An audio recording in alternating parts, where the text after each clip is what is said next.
Hello there, YouTubers, our fellow RC enthusiasts.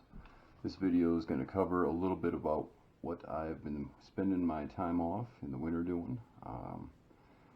Been taking a passion that I had when I was a young man. I'd always thought it'd be wicked cool to be able to take a model car and turn it into a radio control car. And finally, with some of the newer micro RCs that are on the market, primarily what I've been using is these Wltoys k989 or 969 cars. They also have a Huna truck looking situation. It's got a bunch of lights on it, a little bit better electronics from the factory.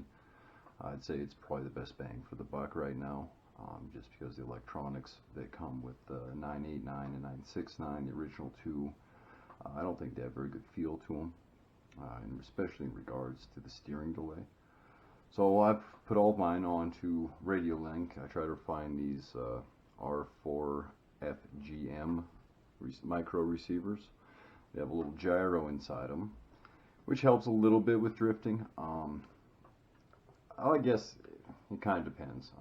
I don't think it helps all that much. My friends on other channels would disagree.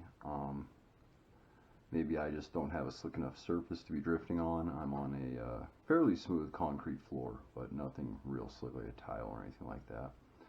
But the reason I went with these for RC conversions is they give you a true upper-lower control arm, independent suspension, and they can either be open differential or they can be locked, like this one here is.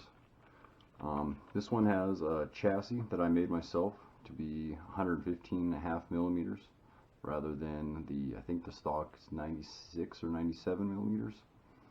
Anyhow, lengthen them out and you can retain your all-wheel drive, or what I've done more often in the past is to convert them to a rear-wheel drive and eliminate the front drive altogether.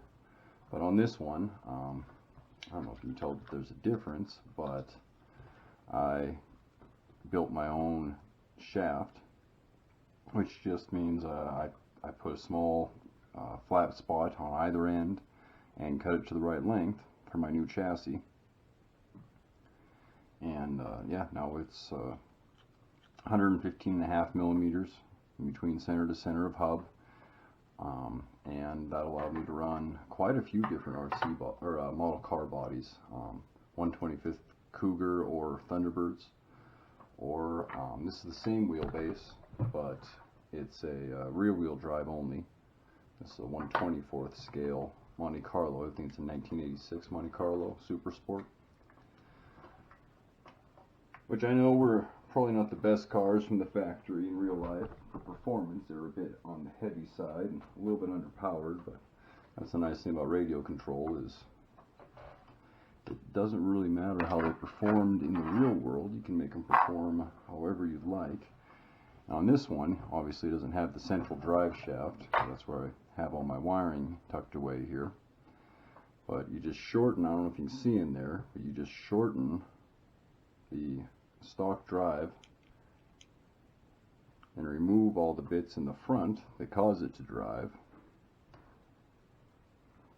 and you end up with a rear wheel drive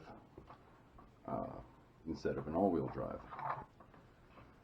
Now when I first started doing these conversions, I was taking off the major componentry and extending the frame out, just cutting two pieces and using the existing chassis from the model kit, either the floor pan or the bottom tray itself, depending on whether it gave me enough clearance for suspension travel as well as turning. So I got one that's kind of somewhere in the middle in between these two. It's got body clips, so I can still pull the body off, but it's not its own chassis yet either. I'm going to be stepping on body clips for a week after taking these all apart for y'all. But you can see it's just got the chassis has been cut in half, the original one, and I put some space in between it using the original chassis from the model car. And actually this one drives really well. I think it's because it's got such, its chassis and body were wide enough to really be able to tuck all the suspension in there. It sits really low. But these two are built in such a way that they're very near a display level model. You tried to get as much interior in there as I could, as well as doing the detail painting and headlights and all that fancy jazz. But the way they're constructed, they are pretty much one and done. I can't interchange the bodies on them. I was having to buy a full chassis and do a build, and at 60 to 70 bucks a whack, these aren't expensive, but then you add in all the time and the model kit and the materials to finish a model, and these were getting fairly expensive. Still nowhere near what a Kyosho Mini Z costs, which is just outrageous in my opinion. I can't see where they get off asking that kind of money for those things when you look at what's underneath them. And I'm not entirely certain they're any better than these are. Anyways, I digress. Off my Mini Z rant. I've decided from here forward I will be making my own chassis to suit the wheelbases, because the more I've looked into it, it seems to me that there's only a few wheelbases in the American cars out there. I can do 4 or 5 different models off of 115.5 millimeter, and then I was looking at 120 millimeters for a chassis length, and there's another 3 or 4 model kits that I just have hanging around the house that would fit that wheelbase as well. I currently have a Dodge Stealth and a Dodge Viper on the stock wheelbase, so if you're looking to do a quick, simple body swap, I know both their wheelbases fit, and I recently checked a 1/25th scale C4 Corvette today, and it would readily sit right on this chassis as well. So kind of that's what I've been doing. That's what I've had my mind wrapped up in recently. So if you like this sort of thing, like, comment, and subscribe, and let me know what you'd like to see more of, or if you'd like me to go in a little more in depth in something like this. Throw a question out there. I'd be happy to tear one apart, or go through making a center shaft, or maybe I'll do a build video on how to build the whole chassis. Yeah, just let me know. Great talking to you guys. Hope everybody's having a good November.